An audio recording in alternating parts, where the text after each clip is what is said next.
আমাদের মা, আমাদের নেত্রী, আমাদের অভিভাবক, সারা বিশ্বের মা নামে যিনি আজকে উপাধি পেয়েছেন, সেই মায়ের জন্য আমরা দোয়া করব ইনশাআল্লাহ। আমার মা বোনদেরকে দোয়া করতে বলবেন। উপরে মহিলা দলের নেতৃবৃন্দ আছেন, তারাও দোয়া করবেন।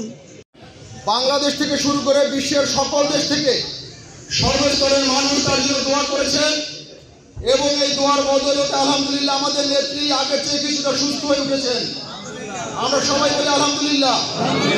এই 17 বছর বিএনপিকে ধ্বংস করবার জন্য আওয়ামী সরকার, ফ্যাসিস্ট হাসিনা সরকার অনেক চেষ্টা করেছে, কিন্তু পারে নাই। আজকে খালেদা জিয়ার জন্য, দেশ মাতার জন্য, বিএনপি নেত্রীর জন্য আমরা সবাই মন খুলে আল্লাহর কাছে চোখের পানি ফেলে আমরা দোয়া করবো। আল্লাহ তার হায়াত দরাজ করে, আল্লাহ তার সুস্থতা দেয়।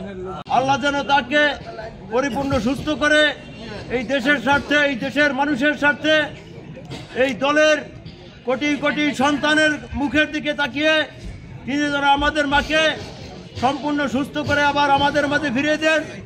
নির্যাতিত মানুষের প্রতি হচ্ছে দেশের আন্দোলন খালেদা জিয়া।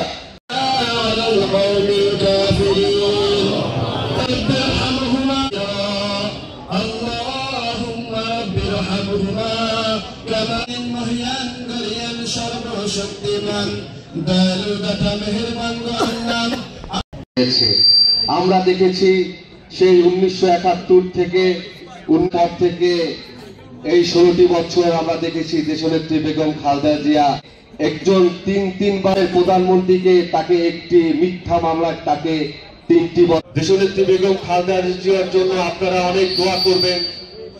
দেশনেত্রী বেগম খালেদা জিয়া জন্য শুভ্র পৌর শ্রমিক দল, ছাত্র দল আসলে দোয়া মাহফিল, আমরা একটু পরিচয়টা কম দেই। আমরা তার জন্য হাতকে তুমি দারাজ করে দাও।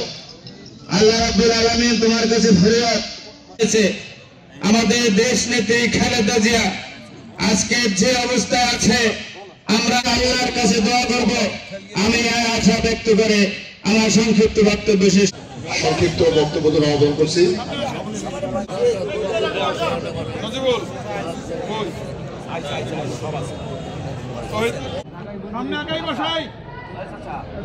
বিসমিল্লাহির রহমানির রহিম। আপনারা দয়া করে অ্যাড্রেস করার কোনো প্রয়োজন নেই, কিন্তু দোয়া মাহফিল এ পর্যায়ে সংক্ষিপ্ত বক্তব্য আলাউদ্দিন কুমার।